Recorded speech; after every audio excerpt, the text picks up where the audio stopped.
So are you running a healthcare practice or office location, but it's just not driving new patients into the door? In this video, I'm going to talk about common mistakes, pain points, and how to fix all of this so you can drive more patients into your door on a daily basis. Coming up.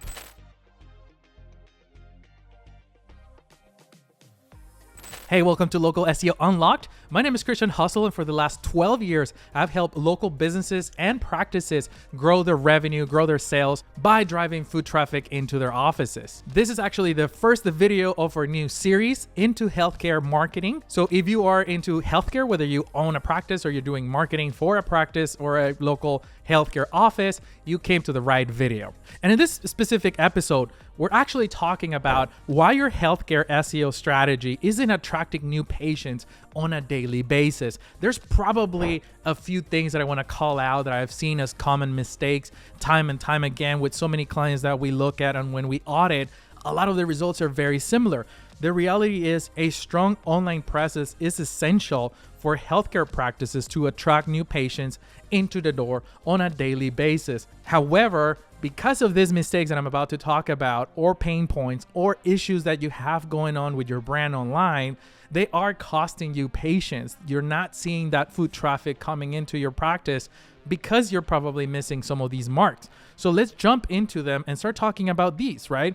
Let's talk about first the importance of online presence for all healthcare practices. Again, this applies to everything healthcare, right? Whether you're running a spa or a dental practice, plastic surgery, or a specialist office as well. This applies across the board, and I've seen it firsthand myself, my family, the way that we search for doctors, but also just working for so many years with different practices. We continue to see how this trend continues to grow and evolve, but the core continues to be the same. People are searching for your specialty, your services, your help online.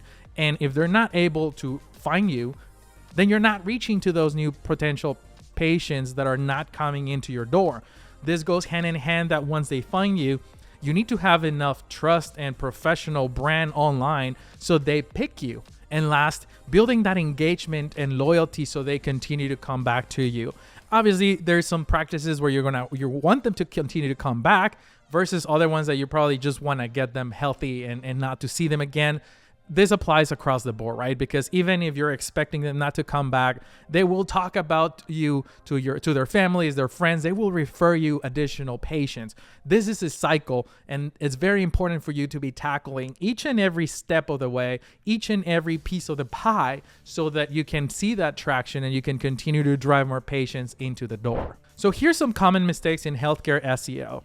One is ignoring user intent. That means you're not really thinking about what is that person that is searching online is looking for. When you're failing to identify that, you're gonna fail to deliver the right message to these people.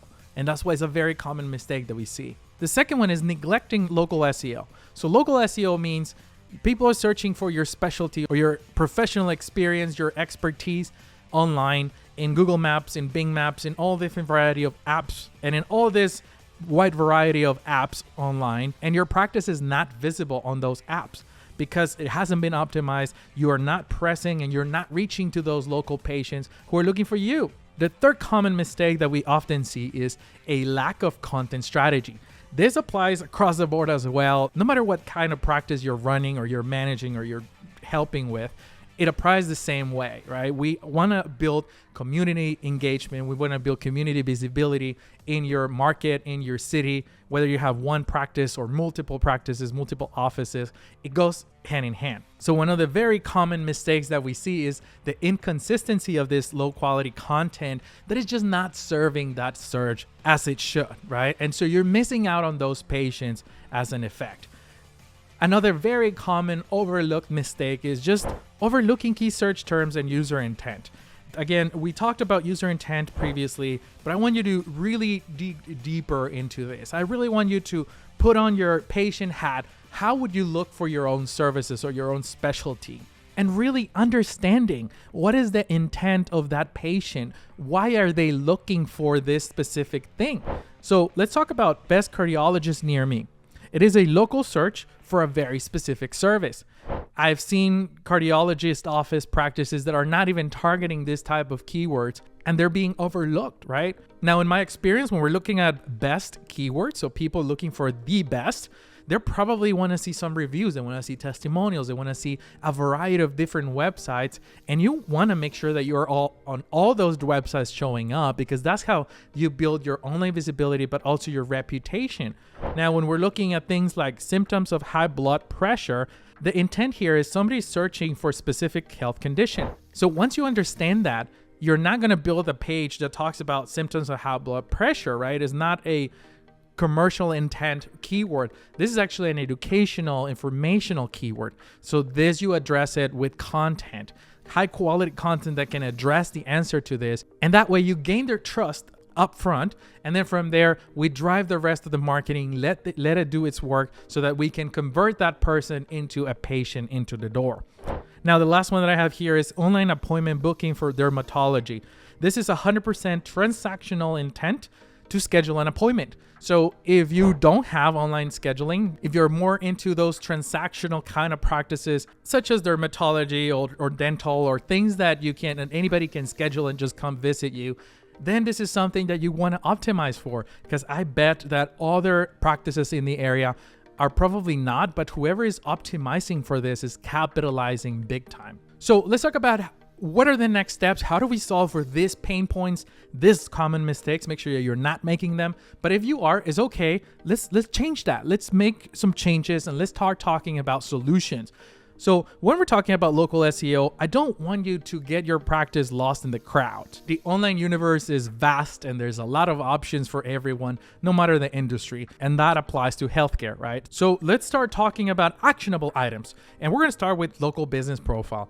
Hopefully you already own and claim your local business profile. If not, then that's probably like almost pause this video and go create it, go claim your local business profile. But hopefully you already have it. And we need to talk about optimization. In a future video, I'm going to go more in depth into what to do there. But I really want you to consider local business profile as part of your online brand, because it is the core. This is what feeds Google Maps. This is what feeds a lot of information to Google for validation to know if you're a legitimate practice or not. So this is the core. This is where we begin. Local citations, especially in healthcare. There's a bunch of different healthcare citations or directories where people go and search for reviews and reputation of specific doctors or physicians, things like that. And I want to make sure that you are in there and that you're building reputation, that you have a very well optimized profile, because let me tell you, people are looking at it, right? They are looking at a variety of 3 to 5 different locations before they even schedule an appointment with you. So keep that in mind. And the last thing that I want you to start doing is geo-targeting. So really optimize that website of yours to be targeting specific areas around your market, especially when you're in a very big, large city. It will take a massive amount of budget for you to be able to rank in cities like the entire LA or Houston or New York City. Even if you were to achieve the #1 ranking across the entire city, it's very unlikely that people are going to drive from one side of town all the way to the other side of town. So when that's the case, you want to localize it. You want to target very specific areas, zip codes, neighborhoods, areas around your practice that you can drive traffic from, that we know the distance is not an issue. Now, the other pain point that I've seen in the past and how we solve it is lack of cohesive content strategy. I continue to mention content because content continues to be very, very important for healthcare visibility, right? To place your practice at the very top of searches, you need that strategy. You really need to be pumping content, high quality, valuable content that people can read, learn, consume, and build trust that way. So here we're talking about, let's talk about planning. Like, how can you really grow an audience? What can you do to really control that visibility, right? So maybe it's create a content calendar. What are we gonna do in January, February, March? Can you tie those to holidays or special things that you have going on? Then creation. How do we go from planning to creation. Who's in charge of it? Who's going to be writing it?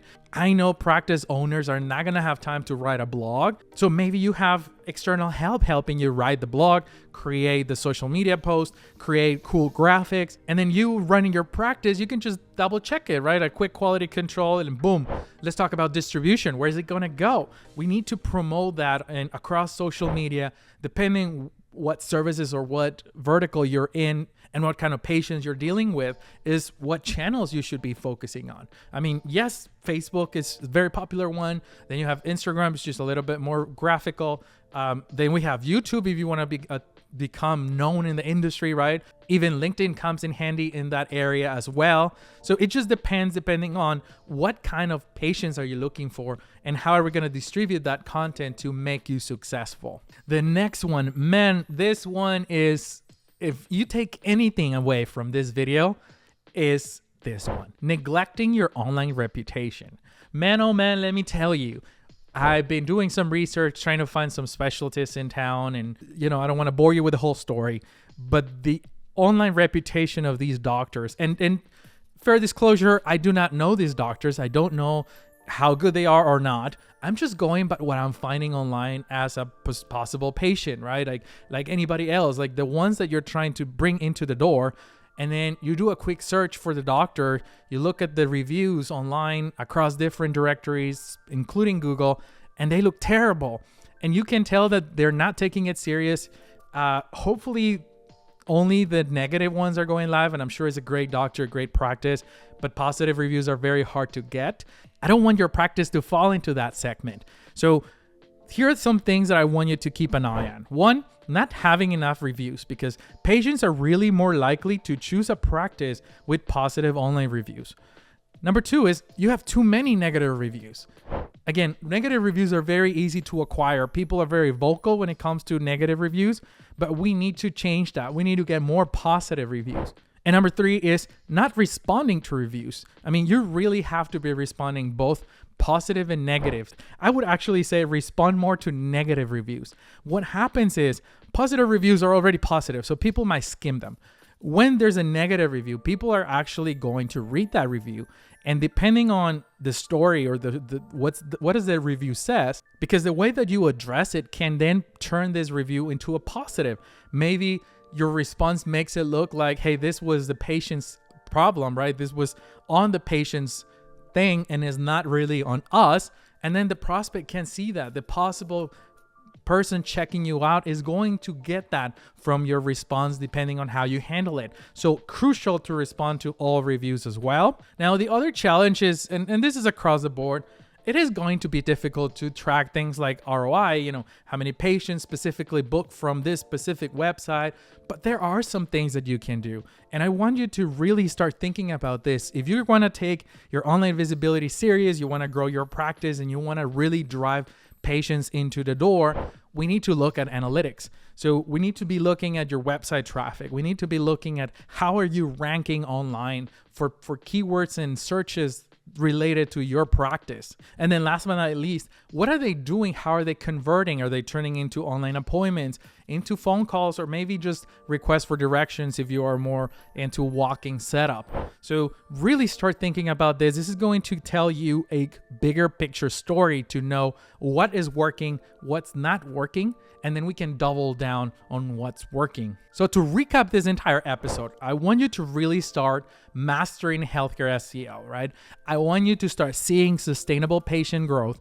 I want you to attract new patients, build loyalty, and achieve that sustainability growth that is going to let you grow your practice. And I know that if you're able to address the mistakes and pain points that I've seen so far, that I've been talking about on this episode, because these are the same mistakes that we continue to see every time when we're working with a new healthcare client. I don't want you to make those mistakes, so hopefully this was a very valuable episode for you.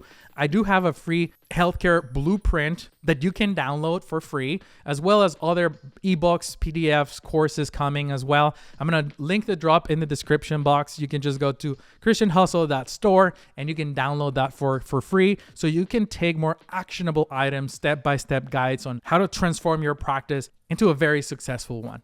All right. Well, if you found value in this video, please smash that subscribe button, give it a like. If you know anybody that may need to see this video, tag him in the comments as well, as it will help us get our message to the right people and so that we can help you guys as well. Okay.